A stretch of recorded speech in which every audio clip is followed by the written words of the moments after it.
JayEmm on Cars is kindly sponsored by Car Vertical, the only car history checking service you'll need, which references more than 20 databases globally to make sure you don't buy a car with a hidden past. For a special discount on the service, please use the link in the description down below. And now, today's feature presentation. Hello everybody! Today I am back driving a Toyota GR Yaris, the current darling of the petrol head world. However, this is not actually the car I want to talk about today. You might though have actually seen this car before, because if you watched my Lamborghini Huracan Evo rear wheel drive review, you might have spotted a little white Yaris giving chase quite successfully. That's this car. I want to say a big thank you to its owner, Ali, for lending it to me as the backdrop to today's video, in which we're going to be talking about the new Lotus Emira, because I recently did a piece giving my first initial thoughts on that car, and the response wasn't what I expected.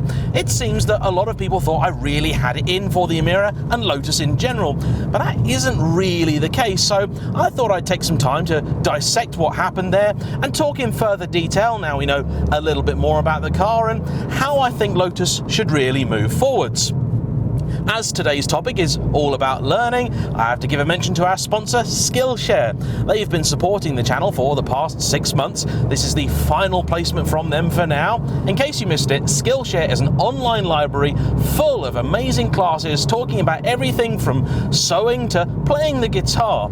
With each placement, Skillshare asked me to pick out a video that I think really speaks to my audience. And so now let's talk about today's. On YouTube, you don't have long to grab your audience, so a good opening is essential. And in this video from filmmaker JR, he'll break down the process of creating an eye-catching opener, from planning the shoot to visual effects. This is a great class for anyone looking to make video content, whether it's your first time or you've been doing it for a while. And it's just one of thousands of other similar videos available on Skillshare. An annual premium subscription gives you access to their entire library. Use my code in the description down below and the first 1,000 people who sign up will get a whole month of Skillshare Premium absolutely free.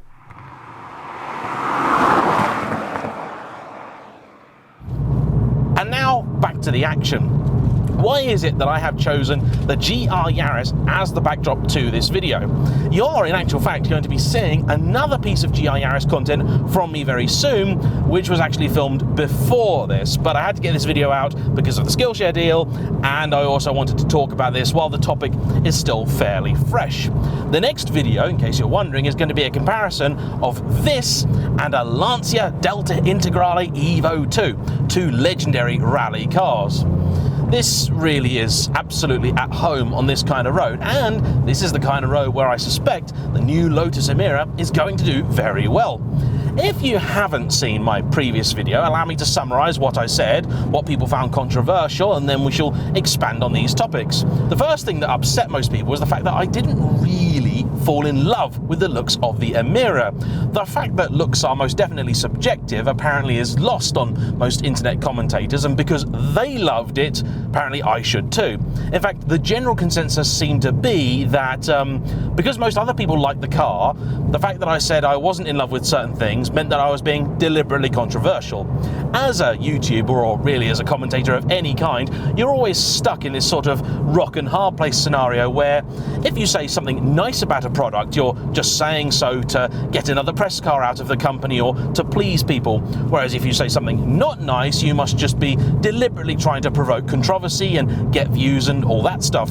I always find it quite amusing when people think that I'm giving a deliberately controversial review of a new car, because very often I will have recorded my piece before anyone else has actually released theirs, so it's genuinely a fresh opinion. But the Yaris is a perfect car to use as a framing device for the Emira, because this is a car that came almost out of nowhere and has absolutely taken the car world by storm at a time when things like this really aren't selling all that well. The Emira, I am hoping, will somewhat follow in those footsteps. At the time of filming, the Goodwood Festival of Speed was only a couple of days ago, and I've heard rumours Lotus have taken enough orders to fill their first year's allocation of the Emira. That's absolutely brilliant. I did did go to some extent in that video to emphasize the fact that I have yet to see, and still have yet to see, an Emira in the flesh. So the fact I wasn't taken by its looks in photos and videos shouldn't really come across as surprising. There's lots and lots of other cars where I've been just a little bit indifferent to them, but then when you see them in person, they are really quite striking. The Ferrari F8 as example. In pictures I just didn't get it, but in person it's quite a thing. And the same really is true of the Evora. And now I've mentioned it, let's get on to that, shall we? Because that's really the meaty bit of today. I said in that video that the Emira was really a reworked Evora. And that's because it is. What I think went wrong with the last video is that people seem to think that that was a bad thing. It's not. The Evora has one of the greatest chassis on sale today, so reusing that is not just completely sensible when you're trying to develop a new car in a short space of time, but also entirely logical. To have started afresh would have been absolutely maddening. The problem I had is that Lotus claim the chassis is all new. This, until I'm proven otherwise, I simply don't believe.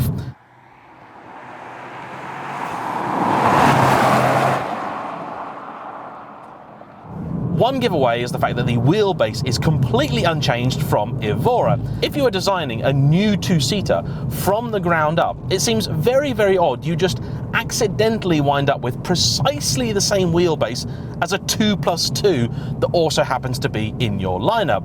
Also, look at this picture of the front bulkhead of the Evora. Now compare it with this picture of the front bulkhead of the Emira. You're going to see many of the same holes drilled in the same places between the two.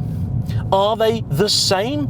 No, they are not. I'm not expecting them to be identical, but the fact of the matter remains, as far as I'm concerned, there is a lot of Evora in that car. It's just how it is. You've also got the fact that it has the same option of Toyota V6 engine and gearbox in it. Okay, you've now got the AMG and the DCT as well, but if you look at the side profile of the two, it's kind of eerily similar, and there's just far too many similarities for me to believe for a moment that it is all new. I did ask Lotus Cars PR if they would share with me a picture of the Emira's chassis to prove whether I was either right or wrong. They said to me that it's constructed using the same methods, but that it is all new and that it has completely different dimensions. Except the wheelbase. They've forgotten that one. However, I will say quite happily, I am delighted that Lotus seems to have generated quite a bit of buzz with the Emira. I really hope that it's actually going to achieve the success that the Evora always deserved and never really seemed to get. So, what lessons are to be learned from the GR Yaris? First off, you're going to need to keep the buzz alive. The launch of the GR Yaris and its delivery weren't massively far apart. The press drives of this car and first customer deliveries were separated only by about a month or two. I know that the Emira hasn't really been in the hands of anybody who's not on Lotus's payroll yet. I think one or two journalists might have had a go by now, but I don't believe any words are out there yet. There's every chance the Emira, of course, is not a finished product, and I really don't expect Lotus to be giving it out to journos anytime soon. As is probably quite clear, I'm not on Lotus's Christmas card list. I do hope a Lotus fan out there who's bought one will let me have a go, and as and when that happens, I'll make sure to give it the same honest, truthful review as every other Lotus product I've driven. And the fact is, if it is a reworked Evora, it'll probably be brilliant to drive. In fact, nearly every Lotus is. They have this uncanny ability, even when their development budget is only 50p and half a cheese string, to knock out the finest driver's cars imaginable. Now that they've actually got money, I hope what they create is going to be simply spectacular. So part one really of making this car a success is keeping and maintaining the buzz and the interest around the product.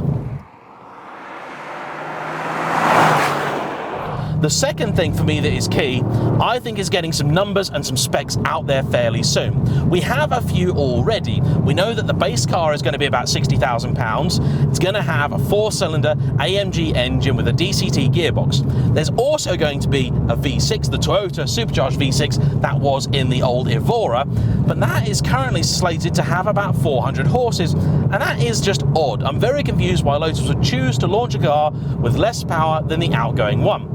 The number that's really missing though is price. You see, a lot of people didn't want to buy the Evora because it was just too expensive. And this doesn't just mean list price either. I expect the V6 manual probably going to be about £75,000, maybe 80 with options. That means in reality, it's not any cheaper than the Evora was. Okay, it's a little cheaper than the most recent Evoras, but the Evora 400 was about 70 grand 4 years ago. To get these numbers out is very important for a couple of reasons. I think there are a lot of people that might have put down their 2 grand deposit thinking they're going to get the car they want for 60,000 quid. And I think it's going to be very important for Lotus to manage expectations and let people know what it is they will or won't be able to get. As far as I know at the moment, there are also only a limited number of colours and things available, and I would love to see Lotus continue their policy of having exclusive options at really reasonable prices. One of the things Lotus always did really well, and they were very poor about publicising, is all the customisation you could do, the paint options, stitching, leather, all that stuff, and they did it at really good prices. Having a little bit of variety out there is going to be a great thing, and it's a good source of extra revenue for them. I'm delighted to see that they've got a decent stereo in there, cup holders, all that kind of stuff. These are really important things that Lotus have been ignoring for absolutely ages, but they're key because that's the kind of thing that your Porsche customer is going to expect. I'm sure a lot of the early orders for Emira have come from Lotus customers, and that does amuse me because a lot of these people are the same people who for absolutely ages bashed the Evora, but now they kind of reheated it, put some slashes in the front of it, and everyone's gone, oh my god, it's brilliant. So I felt perhaps a little bit bitter because I'm sat there going, yeah, I've been telling you for years. Imagine having one of your favourite films, but everyone says it's crap, and then they suddenly do a director's cut, and everyone says, "Oh no, but it's brilliant now." You're like, "Yeah, it was before." Unless it's Kingdom of Heaven, of course, in which case the regular cut is tosh and the director's cut is brilliant. Similar for Troy, although I did quite like the theatrical release of Troy. The director's cut is amazing. If you've not seen that, do check that out. Honestly, it's nearly the equal of Gladiator, of which the director's cut is interesting, but doesn't really add too much to the drama. Pads out the story nicely though, and is well worth revisiting because you'll have forgotten some of the stuff in there. I digress. I also am absolutely loving this road. One of my favourite test routes. If you know where it is, keep it to yourself.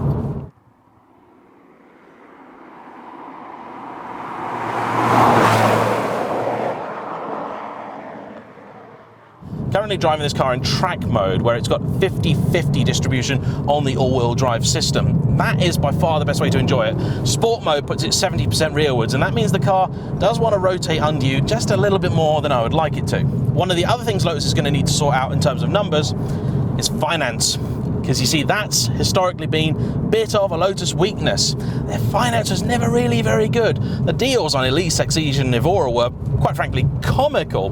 Now they've got the might of Geely behind them. I'm hoping some money's going to be set aside into getting the Emira out there at a reasonable price. Because the simple fact is, the holding deposit for an Emira was, I think, about £2,000.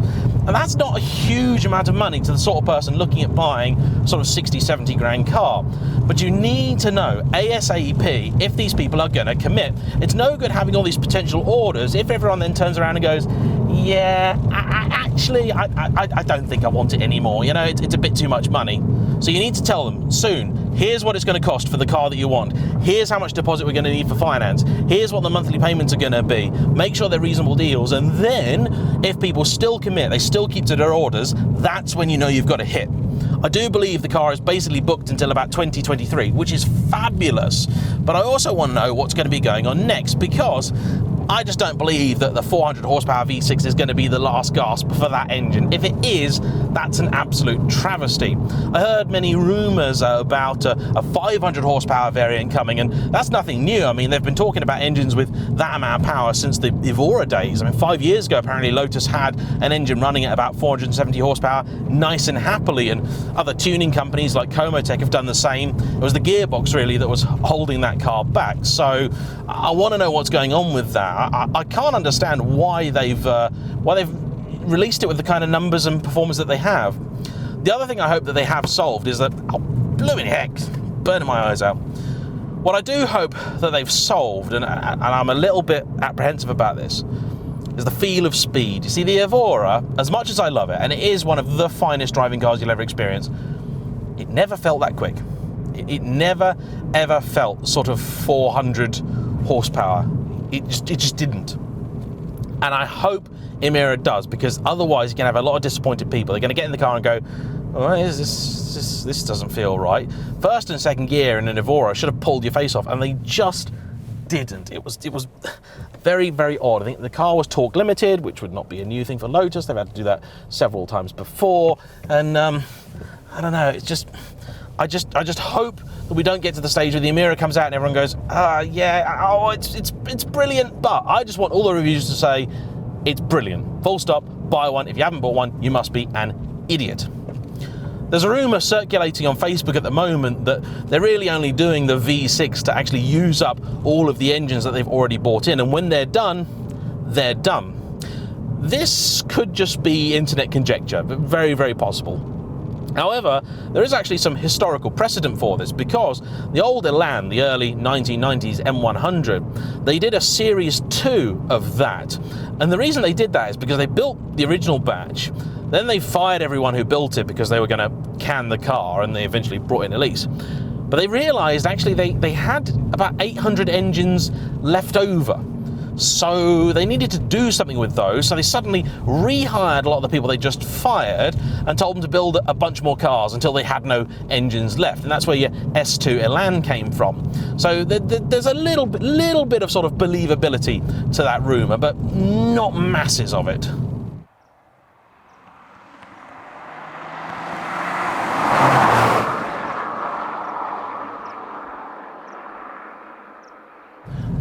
As mentioned in my last video, I was very happy that Lotus did not publish any lap time numbers with this car, because that's an obsession they developed fairly recently, and it just doesn't work out, because if you're only quoting lap times from your own circuit, it's somewhat meaningless. However, if Lotus want to really impress on the global stage in terms of a track day car, they should go and do some track days that everyone else can drive. You know, go to Spa, go to the Nürburgring, all that stuff. Frankly, I don't want them to do that, but if you're going to go down that route, then that's the way to do that. One of the other things that the GR Yaris has done so well is its support in the aftermarket. Now, Lotus has never really had much of a sort of tuning scene for the Evora because they simply never sold very many. It'll be interesting to see how Emira fares, and I'm sure a lot of Evora compatible stuff can be adopted quite easily, because they are definitely very, very similar cars, if not identical. And it'll then be interesting to see if people try and race Lotus to sort of develop a GT4 version or whatever they want to call it. The rumour that I've heard from a few people, which I actually believe, is that the plan with the V6 is to keep it around for enough time that all the people who want to buy a V6 manual supercharged car can do so, old farts like myself, and then it can sort of quietly be retired, and they'll introduce a hybrid 4-cylinder. Lotus did say a few years ago they wouldn't do a hybrid, they go straight to electric, but things change. That's not really a bad thing, I think. The engine that Lotus are currently using as the 4-cylinder, I believe, is also going to be going in the C63, and that's going to be in there as a hybrid, so in theory, whatever AMG are getting out of it, Lotus will be able to do as well, and I'm sure getting 500 or 600 horsepower out of that will not be that difficult. Pushing the V6 into retirement means that the 4-cylinder can then take its place as the sort of top of the tree, and you'll have a whole range of engines to choose from as well. I'll confess I was a little bit disappointed that the Emira's numbers and performance didn't really seem to be anything dramatically better than what has come before, but I am absolutely delighted, genuinely really pleased to see Lotus suddenly in the limelight. I just hope that they take the time to get the car right, engineer it properly, make sure quality control is done right, teach their dealers how to be decent, reasonable, and work with customers. This is something that very, very few of them actually have mastered yet. If you do want to buy an Emira, speak to Jamie at Bell & Colville. That's the only place really to buy one of these. The final thing I think that they should do, and this is going to be really, really tricky, not make too many, no, they shouldn't limit production numbers per se, but they shouldn't go all gung-ho and crazy with the demand being really high as it is. I think there's a lot to be said for sort of metering out production, being a little bit careful, being fastidious and judicious with your numbers, and making sure that supply and demand are in a sort of gentle equilibrium. One of Lotus's big mistakes of the recent past was just building as many cars as they could, slinging them out to dealers and just hoping a buyer eventually turns up. This is an awful strategy. It worked very badly for them, it worked very badly for Aston Martin, and it worked tragically badly for McLaren. Lotus wouldn't do any better if they tried the same thing, and well, they did, and it was absolutely awful. There were Evoras sat in showrooms for years. Yes, they all had a little bit of a run with the final edition Elise, but that was always going to happen. The Evora, though, there was no fanfare whatsoever. As it happens, I did actually make some inquiries to try and buy the last ever Evora, but by the time I asked, the production line had already been chucked in the bin. The Evora went out not even with a real whimper, just sort of faded into nothingness. And that's a shame, but I suppose if Emira really is Evora 2.0, it will live on as the sole thing in the Lotus lineup. I know a lot of people are upset about the weight of the car, and it does amuse me that Lotus still can't get those right. On the website it currently says EU DIN weight, and that's just bizarre because they're two separate measurements. It's like saying, you know, pound-foot Newton meters. Like, they're two different things. EU has a 75 kilo driver, DIN does not. This is one of the things Lotus and I actually fell out over. They just do not know how to do weights correctly, which for a weight-obsessed company is humorous. I mean, on their scales, I'm only 30 kilos. I'm not on mine. But anyway, I've blathered on for long enough. There's a few more expanded thoughts on the Emira. Please feel free to jump into the comment section down below. I'm going to stick a really happy, shiny, lovely thumbnail on this video, because I found with the last one, I think people look at the title and thumbnail and they decide that they've already known the content of the video, and that does frustrate me just a little bit. So I'll put a really smiley one. Maybe I'll put a cat in it or something, and see how that goes down. And yeah, talk to me. Tell me what you think. Am I still a grumpy old man? Yes, definitely. But do I want the Emira to do well? Yes, absolutely, positively, 100% want them to really, really do well with that car. So, thanks to you for watching and listening to me babble on for just a little bit longer. Don't forget to check out Skillshare. We'll see you for the next one. Bye-bye.